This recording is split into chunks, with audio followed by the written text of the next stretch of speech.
Hello everyone, welcome to extra coaching. Uttarakhand की series में हम 19 क्लासेस पढ़ चुके हैं, जिसमें हमने 5 चैप्टर के द्वारा उत्तराखंड की ज्योग्राफी लगभग लगभग कंप्लीट करी है। आज क्लास 20वीं है, जिसमें हम उत्तराखंड का पॉलिटिकल स्टार्ट करेंगे, यानी कि उत्तराखंड की राजनीति। उत्तराखंड की राजनीति के बारे में जानेंगे कि उत्तराखंड की राजनीति के प्रमुख पहलू क्या हैं। उसके अलावा उत्तराखंड के जो राज्य चिन्ह हैं, उनका निर्धारण कब हुआ और कौन-कौन से वर्तमान में उत्तराखंड के राज्य चिन्ह हैं। उत्तराखंड राजनीतिक व प्रशासनिक ढांचा। राजनीतिक और प्रशासनिक ढांचा का मतलब है जो आपका पॉलिटिकल और एडमिनिस्ट्रेशन वाला स्ट्रक्चर है उत्तराखंड का, वो किस प्रकार का है। किसी भी स्टेट को चलाने के लिए उसके कुछ प्रतीक चिन्ह होते हैं, चाहे वो आपका राज्य पुष्प हो, राज्य फल हो, या राज्य जो है कह सकते हैं पशु हो, राज्य वृक्ष हो। इस प्रकार से किसी भी जो है स्टेट का या किसी भी क्षेत्र का या किसी भी देश को प्रदर्शित करने के लिए उनके कुछ स्पेशल प्रतीक चिन्ह बनाए जाते हैं। उत्तराखंड के भी कुछ प्रतीक चिन्ह हैं, जिनका निर्धारण जो है वो 2001 में किया गया। हम जानते हैं कि 9 नवंबर 2000 को उत्तराखंड राज्य का गठन किया गया।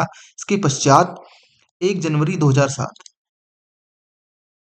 का नाम उत्तरांचल से जो है उत्तराखंड किया गया। उसके बारे में हम आगे जो है डीपली अध्ययन करेंगे कि उत्तराखंड राज्य निर्माण के लिए किन-किन कठिनाइयों से गुजरना पड़ा। वहीं उत्तराखंड के नाम चेंज को लेकर क्या-क्या कौन-कौन सी कमेटियां बनाई गई। उत्तराखंड राज्य आंदोलन में वो हम सब पढ़ेंगे कि उत्तराखंड राज्य निर्माण के लिए जो आंदोलन हुए वो कौन-कौन से थे, उन आंदोलनों की क्या भूमिका रही। लेकिन अगर हम प्रतीक चिन्हों के निर्धारण की बात करते हैं, तो उत्तराखंड के गठन के पश्चात उत्तराखंड के लिए या उत्तराखंड को देश के मंच पर स्थापित करने के लिए हमको कुछ प्रतीक चिन्हों की आवश्यकता थी, जो हमने निर्धारित किए। सबसे पहला आता है राज्य चिन्ह। गोलाकार गोलाकार आकृति में 3 पर्वतों की श्रृंखला और उसके मध्य में अशोक की लाट तथा नीचे गंगा की 4 लहरें दर्शाई गई हैं। बीच की चोटी अन्य 2 चोटियों से ऊंची है। अशोक की लाट के नीचे सत्यमेव जयते, जो कि मुंडक उपनिषद से लिया गया है। राज्य सरकार के सभी अभिलेखों में प्रयुक्त होता है। नीले रंग में उत्तराखंड अंकित है। देखो, किसी भी राज्य का एक ऑफिशियल साइन होता है, जिससे उस राज्य की पहचान होती है। ठीक उसी प्रकार उत्तराखंड राज्य का भी एक ऑफिशियल साइन है, जो कि उसका राज्य चिन्ह है। राज्य चिन्ह की बात करें तो एक गोलाकार मुद्रा में जो है इस प्रकार से मध्य में 3 पर्वतों की एक श्रृंखला है। 3 पर्वत कौन-कौन से हैं?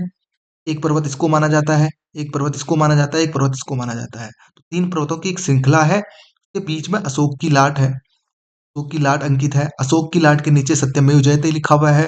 नीचे गंगा की 4 लहरें दर्शाई गई हैं। 1 लहर, 2 लहर, 3 और 4। 4 लहरें दर्शाई गई हैं। और नीचे जो है नीले अक्षरों में जो है उत्तराखंड लिखा हुआ है। तो उत्तराखंड या किसी भी स्टेट का एक अपना राज्य चिन्ह होता है, जिसको वो जो है अपने अभिलेखों में अंकित करता है। उत्तराखंड का राज्य चिन्ह की विशेषता यही है। ठीक है। सत्यमेव जयते जो लिखा गया है, सत्यमेव जयते कहाँ से लिया गया है? तो सत्यमेव जयते जो है वो मुंडक उपनिषद से लिया गया है। इसके अलावा देखते हैं राज्य पशु। राज्य पशु की बात करते हैं तो अगर हम देश में बात करें, हम भारत का राष्ट्रीय पशु क्या है? अगर राष्ट्रीय पशु की बात करें तो वो आपका बाघ है। लेकिन अगर हम वहीं राज्य पशु की बात करते हैं, उत्तराखंड राज्य में राज्य पशु, देखो चिन्ह वे दिए जाते हैं जो उस क्षेत्र को रिप्रेजेंट करते हैं, यानी कि देश स्तर पर उस क्षेत्र को रिप्रेजेंट करते हैं, वो जो है चिन्ह घोषित किए जाते हैं। अगर उत्तराखंड में पशुओं में कस्तूरी मृग की प्रभुता है या प्रसिद्धता है, तो कस्तूरी मृग को जो है वो उसका राज्य पशु घोषित किया जाएगा। वहीं अगर राज्य राज्य पुष्प में ब्रह्मकमल की एक अलग पहचान है, तो ब्रह्मकमल को राज्य पुष्प घोषित किया जाएगा। जो उस क्षेत्र को विश्व पटल पर या देश के पटल पर रखता है, उसे जो है उस क्षेत्र का या उस राज्य का राज्य चिन्ह घोषित किया जाता है। 2001 में राज्य पशु कस्तूरी मृग को घोषित किया गया। एक क्वेश्चन बनता है, कस्तूरी मृग का साइंटिफिक नेम क्या है, वैज्ञानिक नाम क्या है? तो वह है मास्कस काइसोगास्टर। इसके अलावा इसको हिमालयन मस्क डियर भी कहते हैं। ये इंपॉर्टेंट है, किस ऊंचाई पर ये पाया जाता है? इंपॉर्टेंट है। कस्तूरी मृग प्रायः 3600 से 4400 मीटर की ऊंचाई पर देखा जाता है। ये इंपॉर्टेंट इसलिए है क्योंकि अभी और भी आएंगे कि बुरांस किस ऊंचाई पर पाया जाता है, ब्रह्मकमल या मोनाल किस ऊंचाई पर पाया जाता है, वो चीजें भी आएंगी। तो कभी कभी मिलान करने के लिए आ जाता है, इस तरफ जो है कस्तूरी मृग, मोनाल, बुरांस इस तरीके से दे देगा, आगे जो है उनकी किस ऊंचाई पर ये मुख्य रूप से पाए जाते हैं वो ऊंचाई दे देगा। तो आपको मिलान करने भी के लिए भी क्वेश्चन आ सकता है। तो आपको ये ध्यान रखना है 3600 से 4400 मीटर की ऊंचाई पर, यानी एक मिड रेंज में कह सकते हैं हम, मध्य हिमालयी के ऊपरी क्षेत्रों में और उच्च हिमालय के निचले क्षेत्रों में जो है मुख्य रूप से ये देखने को मिलता है। इसकी जो है प्रमुख रूप से 4 प्रजातियाँ पाई जाती है। इसकी एवरेज जो एज है, औसत आयु है, यानी कि ये औसतन 20 वर्ष तक जीवित रहता है। ठीक है। मादा मृग की गर्भधारण क्षमता 6 महीने की होती है। 6 महीने में बच्चा पैदा करता है एक मादा जो कस्तूरी मृग है। कस्तूरी केवल जो है वो नर मृग में पाई जाती है। ये कस्तूरी क्या होती है? 1 वर्ष के मृग की नाभि के पास एक ग्रंथि होती है। प्रत्येक 3-3 वर्ष के अंतराल में एक कस्तूरी निकाली जाती है, एक बार में 30 से 45 ग्राम। देखो कस्तूरी मृग जो है, एक आपने एक दोहा भी सुना होगा, कस्तूरी कुंडली बसे मृग ढूंढे मन मन माही। ठीक है, तो इनकी नाभि के पास एक ग्रंथि होती है। इस ग्रंथि में एक गाढ़ा द्रव होता है।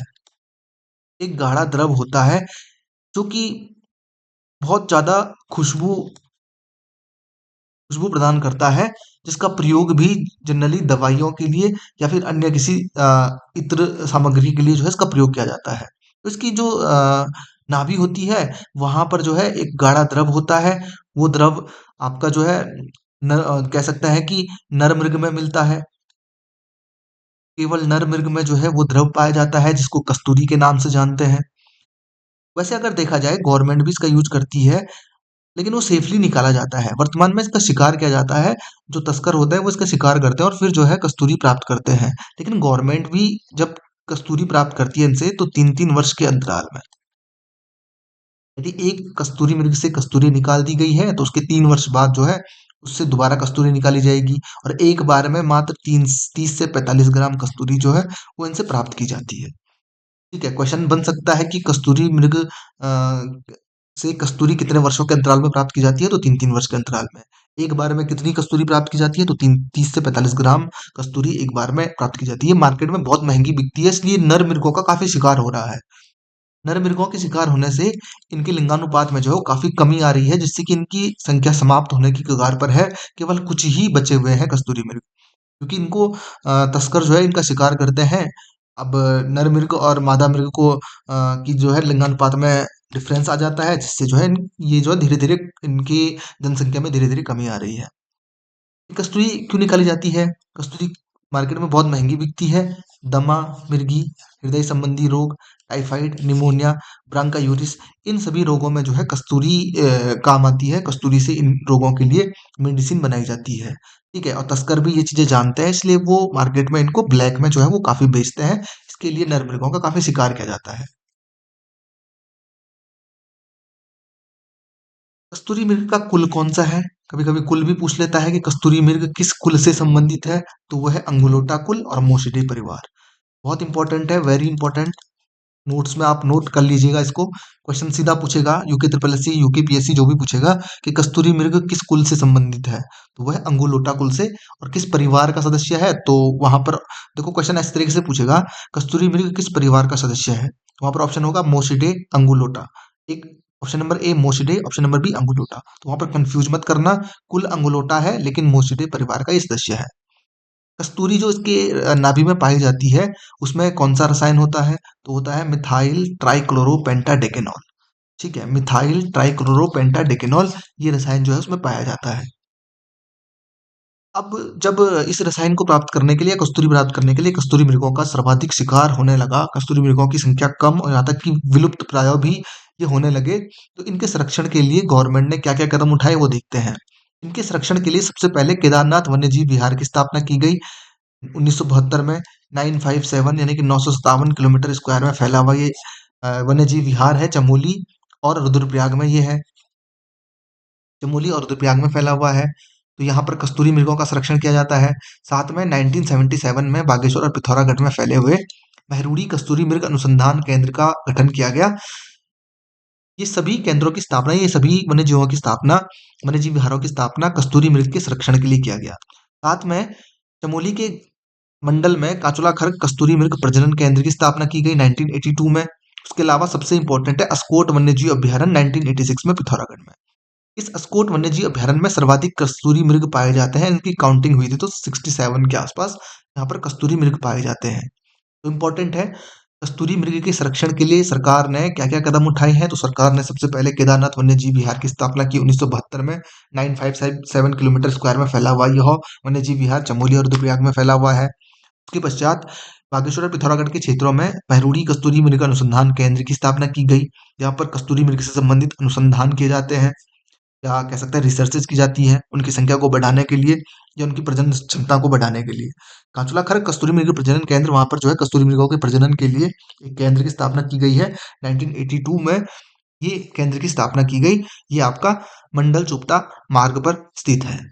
वहीं अस्कोट वन्यजीव अभयारण्य की स्थापना की गई 1986 में, जो कि पिथौरागढ़ में पड़ता है। यहाँ पे सर्वाधिक कस्तूरी मृग वर्तमान में है। इनकी संख्या लगभग 67 के आसपास है। अवैध शिकार होने के कारण ये विलुप्त होने की कगार पर है।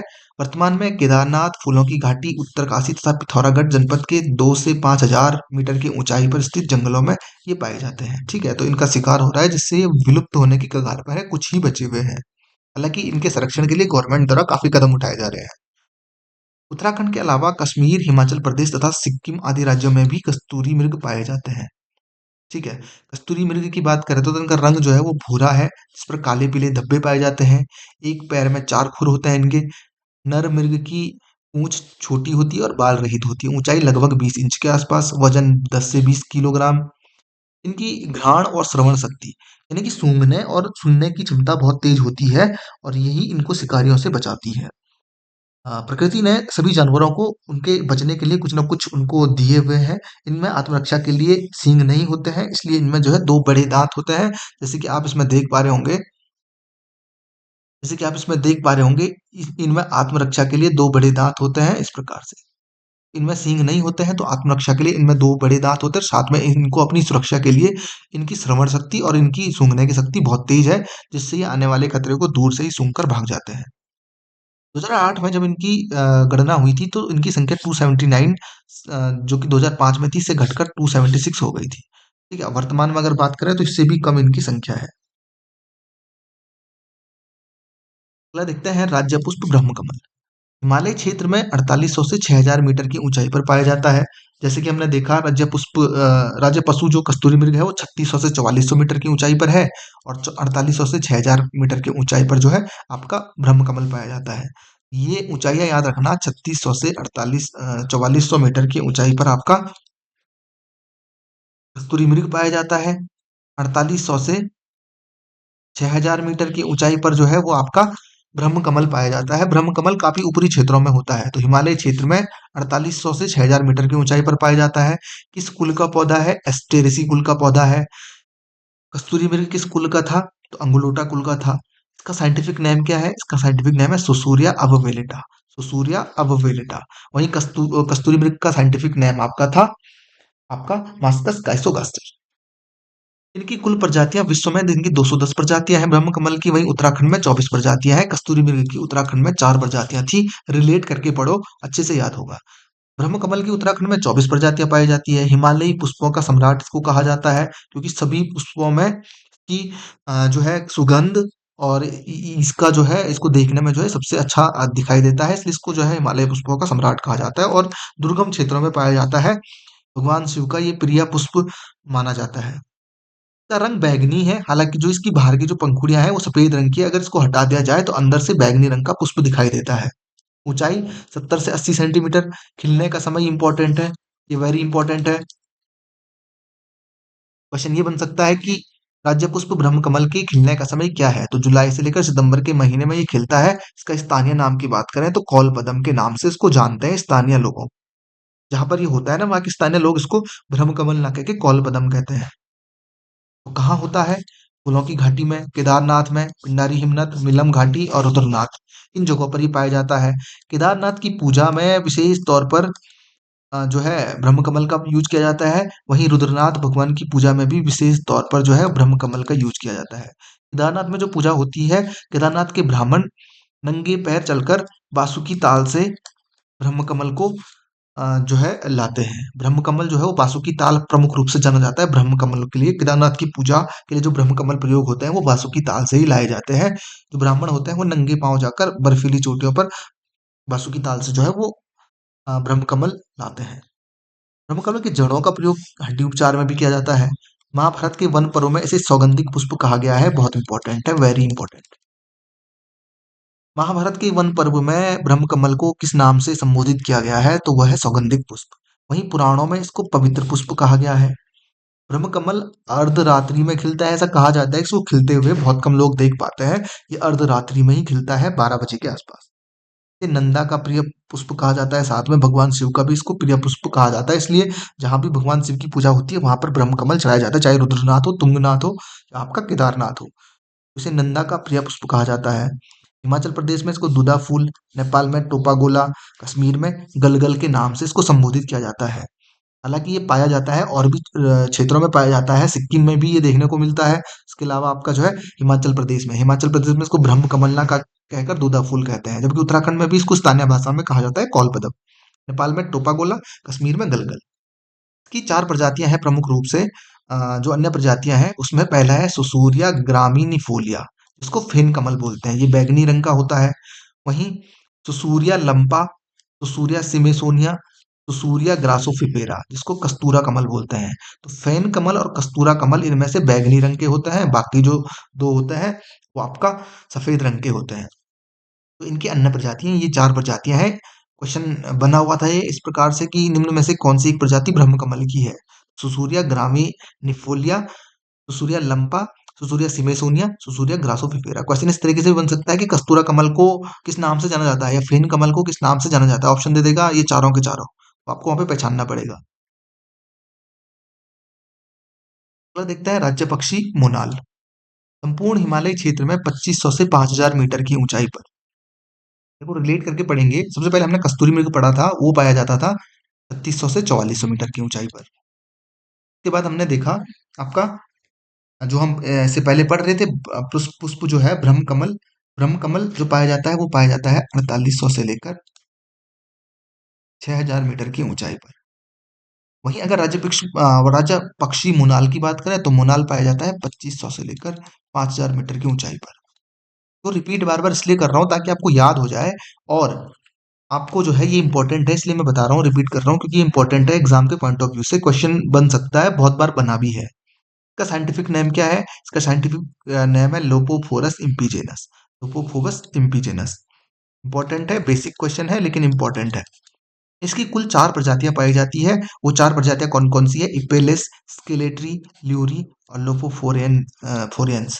तो ये 4 प्रजातियां हैं। ऐसा क्वेश्चन बन सकता है कि निम्न में से कौन सी एक प्रजाति अम, राज्य पक्षी मोनाल की नहीं है। ऑप्शन आएगा, ऑप्शन ए इपेलिस, ऑप्शन बी स्केलेटरी, ऑप्शन सी ल्यूरी, या ऑप्शन डी आपका कोई भी एक मोसिडे। ऐसा मोसिडे लिख के दे देगा तो आपका है मोसिडे नहीं है, बाकी 3 है। इस तरीके से आपका क्वेश्चन आ जाएगा। मोनाल एक मादा पक्षी है, जबकि जो डफिया है इसी कुल की वो एक नर पक्षी है। ठीक है, क्या अंतर है नर नर और मादा में? अभी देखेंगे। हिमालयन मयूर के नाम से जानते हैं क्योंकि मोर की तरह ही इसमें जो है, जो इसका रंग है, जो इसकी कलगी है, कलगी जो इसकी है वो मोर की भांति ही दिखती है, इसलिए इसको हिमालयन मयूर के नाम से जानते हैं। इस परिवार का सदस्य है तो फेजेंट परिवार का। हमने देखा था कस्तूरी मृग जो है वो मोसिडे परिवार का सदस्य था। वैसे ही अगर हम हिमालयन मयूर मोनाल की बात करें तो वो फेजेंट परिवार का एक पक्षी है। नेपाल का राष्ट्रीय पक्षी तथा पहले हिमाचल प्रदेश का राज्य पक्षी भी था। हालांकि अब जो हिमाचल प्रदेश का राज्य पक्षी है वो है जुजुराना। ठीक है, वहां पर लगभग लगभग मोनाल जो है लुप्त प्राय घोषित हो चुका है, इसलिए वहां पर जो है अभी वर्तमान में उनका जो राज्य पक्षी है वो जुजुराना है। स्थानीय भाषा में इसको मन्याल या मुनाल के नाम से जानते हैं। इसका भी काफी शिकार होता है। इसका शिकार जो है वो मांस के लिए किया जाता है प्राय। ठीक है, और उसके अलावा इसका शिकार इसलिए होता है क्योंकि इसका प्रिय जो भोजन है वो आलू है। तो ये ऊपरी क्षेत्रों में रहने वाले जो कृषक हैं, जो आलू बोते हैं, उनकी आलू की फसल को काफी नुकसान पहुंचाते हैं, इसलिए भी इनका शिकार किया जाता है। ये भी प्राय जो है विलुप्त होने की कगार पर है। इसका स्थानीय नाम मन्याल मुनाल है। इस पक्षी में काले, नीले तथा हरे रंग का मिश्रण, पूंछ हरी रंग की होती है और जो है मोर के समान ये दिखाई देता है। इसका जो कलर है, जो कलगी है, जो रंग है वो मोर की भांति है, इसलिए इसको हिमालयन मयूर भी कहा जाता है। फेजेंट परिवार का है। 4 प्रजातियां इसकी, इपेलिस, स्केलेटरी, ल्यूरी, लोपोफोरस एंस। ये जो है इसकी 4 प्रजातियां हैं। चूंकि इसका भी मांस के लिए और कृषि क्षेत्रों के बचाव के लिए इसका काफी शिकार होता है, इसलिए इसको भी वन्यजीव संरक्षण अधिनियम यानी कि वाइल्ड लाइफ प्रोटेक्शन एक्ट 1972 के तहत मोनाल को संरक्षित किया गया है। और आईयूसीएन में वर्तमान में ये लाल सूची में है। लाल सूची का मतलब है खतरे। जो भी प्रजाति खतरे में होगी उनको रेड बुक में जो है एंट्री दी जाती है। तो ये जो है विलुप्त होने की श्रेणी में है, इसलिए इसको लाल श्रेणी में रखा गया है।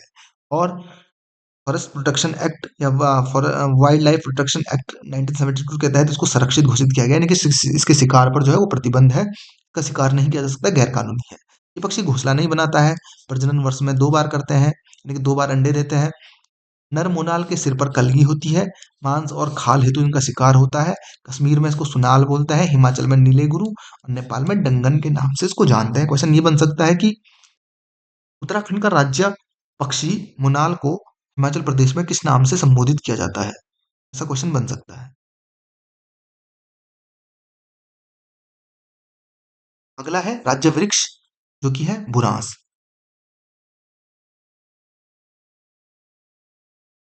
राज्य वृक्ष बुरांस की बात करें तो 1500 से 4000 मीटर की ऊंचाई पर ये पाया जाता है। ठीक वैसे ही रिलेट करना है, हमने देखा था 300 से 4400 मीटर पर कस्तूरी मृग, उसके अलावा आपका 4800 से लेकर 6000 मीटर पर आपका जो है ब्रह्म कमल, 2500 से 5000 मीटर पर का मोनाल और 1500 से 4000 मीटर पर आपका पाया जाता है राज्य वृक्ष बुरांस। ठीक है। ये एक सदाबहार वृक्ष है। सदाबहार वृक्ष का मतलब है ये अपने पत्ते नहीं गिराता है, वर्ष भर जो है वो पत्तियों से आच्छादित रहता है। इसका वैज्ञानिक नाम क्या है? तो रोडोडेंड्रॉन आर्बोरियम इसका साइंटिफिक नाम है, वैज्ञानिक नाम है। आप देख सकते हैं बुरांस का वृक्ष। हालांकि आप में से बहुत लोगों ने देखा भी होगा। की प्रजातियों की बात करें तो चटक लाल, गुलाबी, सफेद बुरांस। देखो जैसे जैसे ऊंचाई बढ़ती है इसके रंग में जो है वो अंतर आता है। अगर हम निचले क्षेत्रों में देखेंगे तो निचले क्षेत्रों में जो बुरांस होगा वो बुरांस होगा चटक लाल रंग का। अगर मध्यवर्ती क्षेत्रों में देखा जाए, मध्यवर्ती क्षेत्रों में बुरांस का जो पेड़ होगा या बुरांस के जो फूल होंगे वो होंगे गुलाबी रंग के। वहीं अगर उच्च हिमालयी क्षेत्रों में काफी ऊंचाई पर देखा जाए तो इसका कलर फेड लगता है, यानी कि सफेद रंग के बुरांस जो है उच्च हिमालयी क्षेत्रों में लगभग 11,000 फीट की ऊंचाई पर देखने को मिलते हैं। ठीक है। चटकलाल, गुलाबी और सफेद बुरांस 11,000 फीट की ऊंचाई पर सफेद बुरांस देखने को मिलता है। इसकी पेड़ जो है इसका औसत ऊंचाई उसकी 6 से 8 मीटर होती है। ये फूल खिलने का समय मकर संक्रांति से शुरू होकर बैसाखी तक जो है ये पूर्ण रूप से खिल जाता है, यानी कि जनवरी से लेकर लगभग लगभग अप्रैल तक ये पूर्ण रूप से खिल जाता है। जनवरी से खिलना शुरू होता है और अप्रैल तक जो है पूर्ण रूप से खिल जाता है। कश्मीर में इसको आडवाल बोलते हैं, हिमाचल में इसको बुरांसों के नाम से जाना जाता है। इसका जो जूस है वो हृदय रोगों के लिए लाभकारी माना जाता है और ये एफडीए द्वारा अप्रूव्ड है। ठीक है। एफडीए ने इसको अप्रूव किया है। इसका जो जूस है वो हृदय रोगों के लिए काफी लाभकारी जो है वो माना जाता है। ये भी वृक्ष जो है ये लुप्त होने की कगार पर है। वर्तमान में जलवायु परिवर्तन के कारण इन वृक्षों का अस्तित्व धीरे धीरे जो है उत्तराखंड से समाप्त हो रहा है। इसलिए इनको वन अधिनियम 1974 फॉरेस्ट एक्ट 1974 के तहत इसको भी संरक्षित वृक्ष घोषित किया गया है। बुरांस को अंग्रेजी में रोडोडेंड्रॉन कहते हैं, जो मूलतः ग्रीक भाषा का शब्द है। यह एरिकासी नैसर्गिक वर्ग का पौधा है। ठीक वैसा ही जैसे हमने देखा था अंगुलोटा कुल का जो अंगुलोटा कुल का था कस्तूरी मृग। उसके अलावा आपका हमने और चीजें भी देखी थी। ब्रह्म कमल जो है आपका ब्रह्म कमल के बारे में देखा था। उसके अलावा आपका जो है मुनाल को देखा था कि मुनाल जो है वो किस कुल का है। क्वेश्चन क्या क्या बन सकते हैं? क्वेश्चन इससे ये बन सकता है कि उत्तराखंड के राज्य वृक्ष बुरांस को कश्मीर में किस नाम से जानते हैं? आर्डवाल नाम से क्वेश्चन बना भी है एक बार। यही सफेद बुरांस किस ऊंचाई पर पाए जाते हैं? वो पाए जाते हैं 11,000 फीट की ऊंचाई पर। ये क्वेश्चन ऐसा बन सकता है कि बुरांस के पुष्प के खिलने का समय क्या है? तो मकर संक्रांति से शुरू होकर बैसाखी तक पूर्ण रूप से खिल जाता है, यानी कि अप्रैल तक, मध्य अप्रैल तक जो है ये पूर्ण रूप से खिलकर तैयार हो जाता है। क्वेश्चन ये भी बन सकता है कि राज्य वृक्ष बुरांस के को जो है संरक्षित वृक्ष किस अधिनियम के तहत घोषित किया गया है? तो वन अधिनियम 1974 के तहत घोषित किया गया है। वहीं राज्य वृक्ष बुरांस जो है किस कुल का या किस वर्ग का पौधा है? तो एरिकासी नैसर्गिक वर्ग का पौधा है। गढ़वाल तथा कुमाऊनी शौर्य परंपरा में बुरांस के फूलों को शौर्य या वीरता का प्रतीक माना जाता है। ठीक है, वीरता के प्रतीक के रूप में इसको देखा जाता है। नागालैंड व हिमाचल का राज्य पुष्प भी जो है बुरांस है, यानी कि उत्तराखंड के अलावा नागालैंड का भी राज्य पुष्प बुरांस है और हिमाचल में भी बुरांस जो है राज्य वृक्ष के तौर पर, सॉरी, राज्य पुष्प के तौर पर जो है वो जाना जाता है। मैंने आपको बोला था जिस क्षेत्र का प्रतिनिधित्व फूलों में, फलों में या पक्षियों में, पशुओं में जो भी करते हैं, वहाँ उस वृक्ष को, फूल को, फल को जो है राज्य वृक्ष, राज्य पुष्प, राज्य फल इस तरीके से घोषित किया जाता है। वहीं नागालैंड में भी बुरांस की उपलब्धता होगी, इसलिए वहां भी राज्य पुष्प इसको घोषित किया गया है। वहीं हिमाचल प्रदेश में भी बुरांस की प्रचुर मात्रा पाई जाती है, क्योंकि ये एक ऐसा पौधा है जो हमेशा पर्वतीय क्षेत्रों में ही उगता है। बुरांस एक ऐसा पेड़ है जो पर्वतीय क्षेत्रों में ही उगता है, मैदानों में नहीं उगाया जा सकता है। इसकी कुल 87 87 प्रजातियां हैं। ये है वेरी इंपॉर्टेंट क्वेश्चन। बुरांस की कितनी प्रजातियां पाई जाती है? तो 87 प्रजातियां। इस पुष्प में मेथनॉल पाया जाता है जो डायबिटीज हेतु फायदेमंद है। और नेपाल में इसको गुरांस, मेघालय में इसको तीनसा के नाम से जाना जाता है। ठीक है, ये इसका वृक्ष है। आप में से मैक्सिमम लोगों ने इसको देखा होगा। इंपॉर्टेंट है राज्य तितली, क्योंकि राज्य पशु, राज्य वृक्ष, राज्य पशु, पुष्प या राज्य पक्षी, ये जो है ये कॉमन चीजें हैं। आयोग भी जानता है, सबने इसके बारे में पढ़ा होगा। लेकिन जो थोड़ा सा जो अलग चीज है वो है राज्य तितली। इसलिए ये इंपॉर्टेंट हो जाता है पॉइंट ऑफ व्यू से, एग्जाम के पॉइंट ऑफ व्यू से। राज्य तितली कौन सी है? राज्य तितली है आपकी कॉमन पिकॉक। कॉमन पिकॉक को 7 नवंबर 2016 को हमने राज्य तितली घोषित किया। पिकॉक का मतलब मोर। पिकॉक इसको क्यों बोलते हैं? तो मोर की तरह रंग होने के कारण इस तितली को कॉमन पिकॉक कहा जाता है। देखो इसमें जो है मोर की तरह ही, मोर पंख जैसे होते हैं वैसे ही इसमें भी जो है वो बने हुए हैं डिजाइन, इसलिए इसको कॉमन पिकॉक के नाम से जानते हैं, पिकॉक कहते हैं इसको। ठीक है, ये टिमरू के पेड़ पर अंडे देती है। Most very important question. Question बन सकता है कि राज्य तितली कॉमन पिकॉक किस पेड़ पर अंडे देती है? तो टिमरू के पेड़ पर जो है ये अंडे देती है। इसका साइंटिफिक नेम जो है वो पोपिलियो बिरियार है। इंपॉर्टेंट, उसका साइंटिफिक नेम है वो पोपिलियो बिरियार है। इसका जीवन काल 30 से 35 डेज का है, यानी कि 30 से 35 दिन ये जीवित रहती है, उसके पश्चात ये मर जाती है। सबसे इंपॉर्टेंट क्वेश्चन, क्वेश्चन बन सकता है कि राज्य तितली कॉमन पिकॉक को कब घोषित किया गया? तो 7 नवंबर 2016 को घोषित किया गया। क्वेश्चन नंबर सेकंड बन सकता है कि राज्य तितली कॉमन पिकॉक किस पेड़ पर अंडे देती है? तो टिमरू के पेड़ पर ये अंडे देती है प्राय। राज्य तितली कॉमन पिकॉक का साइंटिफिक नेम क्या है? तो पोपिलियो बिरियार है। क्योंकि आप जानते हो कि आयोग को पता है, आपने बुरांस का, आप कस्तूरी मृग का, मुनाल का अलावा और भी जो कॉमन चीजें हैं उन सभी का जो है साइंटिफिक नेम आपने रटा है, इसलिए थोड़ा सा अलग पूछेगा। पोपुलियो ब्रियार किसका साइंटिफिक नेम है? तो वो कॉमन पिकॉक का है। कॉमन पिकॉक का जीवन काल क्या होता है? तो 30 से 35 डेज का होता है। उत्तराखंड राज्य, उत्तराखंड राज्य किसी तितली को प्रतीक चिन्ह बनाने वाला भारत का दूसरा राज्य है। इससे पहले महाराष्ट्र सरकार ने 2015 में ब्लू मोरोन को राज्य तितली घोषित किया था। यानी कि राज्य तितली घोषित करने वाला उत्तराखंड जो है वो सेकंड स्टेट है। फर्स्ट कौन है? फर्स्ट है महाराष्ट्र। महाराष्ट्र ने ब्लू मोरॉन को जो है वो राज्य तितली घोषित किया था। और सेकंड नंबर पर उत्तराखंड ने कॉमन पिकॉक को जो है वो राज्य तितली घोषित किया। एक क्वेश्चन बन सकता है कि सबसे बड़ी तितली कहाँ पाई गई? सबसे बड़ी तितली जो है वो ट्रोइडेस के नाम से जानी जाती है, जो कि डीडी हाट में देखी गई। इसको गोल्डन बिग बर्ड कहा जाता है। राजकीय तितली संग्रहालय कहाँ है? तो भीमताल में है। बटरफ्लाई पार्क कहाँ है? तो देहरादून के लिच्छीवाला में है, 2016 में बना। Very important. बटरफ्लाई पार्क जो है वो देहरादून में है, लच्छीवाला में।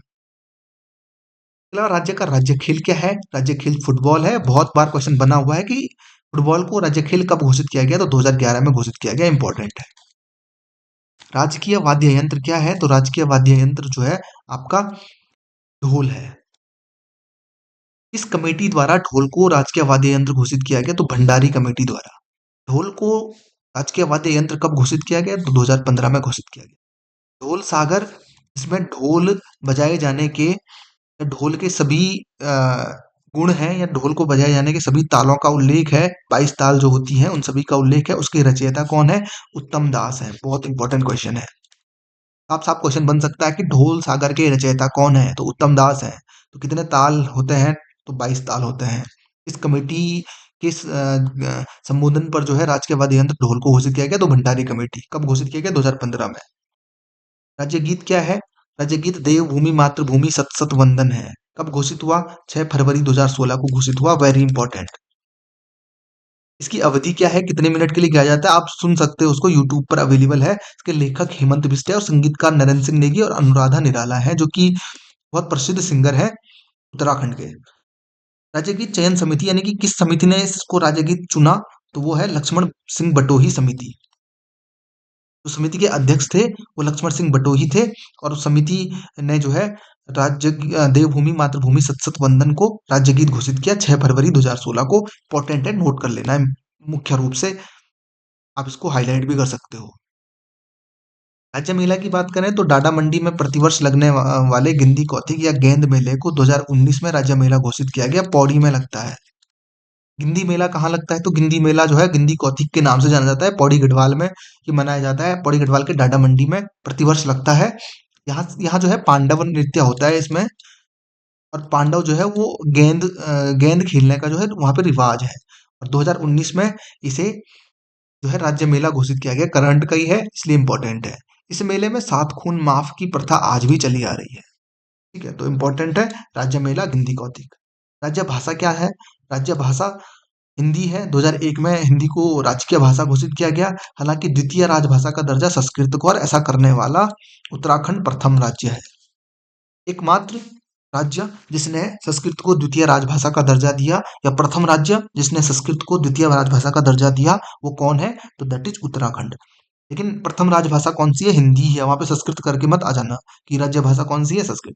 हिंदी ही है। हिंदी को 2001 में राज्य चिन्हों के साथ घोषित कर दिया गया था, लेकिन 2010 में हमने संस्कृत को, क्योंकि ये सांस्कृतिक नगरी कही जाती है, सांस्कृतिक राज्य कहा जाता है, एक धार्मिक राज्य कहा जाता है, इसलिए संस्कृत का अपना ही यहाँ पर महत्व है। और वर्तमान में संस्कृत स्कूल, संस्कृत यूनिवर्सिटी भी उत्तराखंड में खोली जा रही है। देवप्रयाग में सेंट्रल संस्कृत यूनिवर्सिटी का जो है वो गठन किया जा रहा है वर्तमान में। संस्कृत भाषा को राजभाषा का दर्जा देने वाला उत्तराखंड देश का प्रथम और एकमात्र राज्य है। वहीं अगर देखा जाए तो उत्तराखंड ने गाय को माता का दर्जा दिया है, और माता का दर्जा देने वाला उत्तराखंड पहला राज्य है। उत्तराखंड ने गाय को माता का दर्जा 2008 में दिया था। राजकीय फल की बात करें तो राजकीय फल जो है वो काफल है। इसे बॉक्स मर्टल और बेबेरी के नाम से भी जाना जाता है। इसका साइंटिफिक नेम मिरिका एस्कुलेटा है, वेरी इंपॉर्टेंट। मिरिका एस्कुलेटा काफल का साइंटिफिक नेम है। 4000 से 6000 मीटर की ऊंचाई पर पाया जाता है, पर्वतीय फल है। पहाड़ों में ही होता है, मैदानों में नहीं उगाया जा सकता है काफल को भी। तो 4000 से 6000 मीटर की ऊंचाई पर पाया जाता है। पाचन के लिए फायदेमंद होता है, और मानसिकता हेतु फायदेमंद होता है। इसका छाल का प्रयोग चर्म शोधन के लिए किया जाता है, चमड़ी को का शोधन करने के लिए किया जाता है। राज्य चिन्हों पर डाक टिकट भी जारी किया है। देखो, डाक टिकट उन्हीं चीजों पर जारी किया जाता है जो प्रसिद्ध चीजें होती हैं, या जिनको सम्मान देना होता है। जैसे गोविंद वल्लभ पंत पर डाक टिकट जारी किया तो उनको सम्मान देना था, इसलिए उन पर डाक टिकट जारी हुआ। ठीक वैसे ही मुनाल पर 1975 में 2 रुपए का डाक टिकट जारी किया गया था। आप देख सकते हो, मुनाल पर 2 रुपए का डाक टिकट जारी किया गया था। कब जारी किया गया था? 1975 में। क्वेश्चन आ सकता है कि राज्य पक्षी मुनाल पर डाक टिकट कब जारी किया गया था, या कितने रुपए का डाक टिकट जारी किया गया था? 2 रुपए का। वहीं बुरांस पर 1977 में 50 पैसे का डाक टिकट। ब्रह्म कमल पर 1982 में 2.85 यानी कि 2 रुपए 85 पैसे का डाक टिकट जारी किया गया था। आप इसमें देख सकते हो, ब्रह्म कमल पर इस प्रकार का डाक टिकट जो है वो जारी किया गया था। कुछ अन्य डाक टिकट भी हैं सम्मान में जो है वो डाक टिकट जारी किए गए थे। पंडित गोविंद बल्लभ पंत को 1965 में, स्वामी रामतीर्थ 1966 में, भारतीय सर्वेक्षण विभाग यानी सर्वे ऑफ इंडिया पर 1967 में डाक टिकट जारी हुआ। जिम कॉर्बेट जो कि प्रसिद्ध शिकारी थे, मैन ईटर ऑफ कुमाऊं पुस्तक इन पर लिखी गई है। वहीं आपका जो है भारतीय सैन्य अकादमी पर 1982, आईएमए पर, कॉर्बेट नेशनल पार्क 1986 में इस पर डाक टिकट जारी हुआ। इसको देश में प्रसिद्धता दिलाने के लिए डाक टिकट जारी किए जाते हैं। शंकराचार्य पर 1989 में, श्री राम शर्मा जो कि आपका कह सकते हैं, श्री राम शर्मा ने शांति कुंज की स्थापना की थी हरिद्वार में, जहाँ पर प्राय विवाह कराए जाते हैं। चंद सिंह गढ़वाली पर 1994 में डाक टिकट जारी किया गया था। रुड़की विश्वविद्यालय पर 1997 में, देहरादून रेल 2000 में, 1900 में देहरादून रेलवे स्टेशन का गठन हुआ, 2019 में डाक टिकट जारी किया गया। केदारनाथ धाम पर 2001 में, गुरुकुल कांगड़ी विश्वविद्यालय जो हरिद्वार में है पर 2002 में डाक टिकट जारी किया गया। वहीं बद्रीनाथ धाम पर 2003 में, कैंपटी फॉल मसूरी में है, 2003 में इस पर डाक टिकट जारी हुआ। पंडित नैन सिंह रावत, ठीक है, एक सर्वेक्षक थे, उन पर जो है 2004 में डाक टिकट जारी किया गया। रूपकुंड झील जिसको कि मिस्ट्री लेक रहस्यमयी झील कहा जाता है, उस पर 2006 में डाक टिकट जारी हुआ। जबकि नंदा देवी पर जो है 2014 में डाक टिकट जारी हुआ। वहीं सुमित्र नंदन पंत पर 2015 में डाक टिकट, गढ़वाल राइफल की 3री बटालियन पर 2016 में, कुमाऊं रेजिमेंट की 3री बटालियन पर 2017 में, वहीं हेमंती नंदन बहुगुणा पर 2018 में डाक टिकट जारी किया गया। भारत में डाक विभाग की स्थापना कब हुई? तो भारत में डाक विभाग की स्थापना हुई 1 अक्टूबर 1854 में। विश्व डाक दिवस कब मनाया जाता है? तो 9 अक्टूबर को विश्व डाक दिवस मनाया जाता है और राष्ट्रीय डाक दिवस मनाया जाता है 10 अक्टूबर। ये था आपका कुछ प्रतीक चिन्ह। इसके बाद हम देखेंगे प्रशासनिक ढांचा क्या है उत्तराखंड का, किस प्रकार से यहाँ पर प्रशासनिक कार्य और राजनीतिक कार्य किए जाते हैं, वे सभी कुछ देखेंगे। तो आज के लिए इतना ही काफी है। Thank you for watching.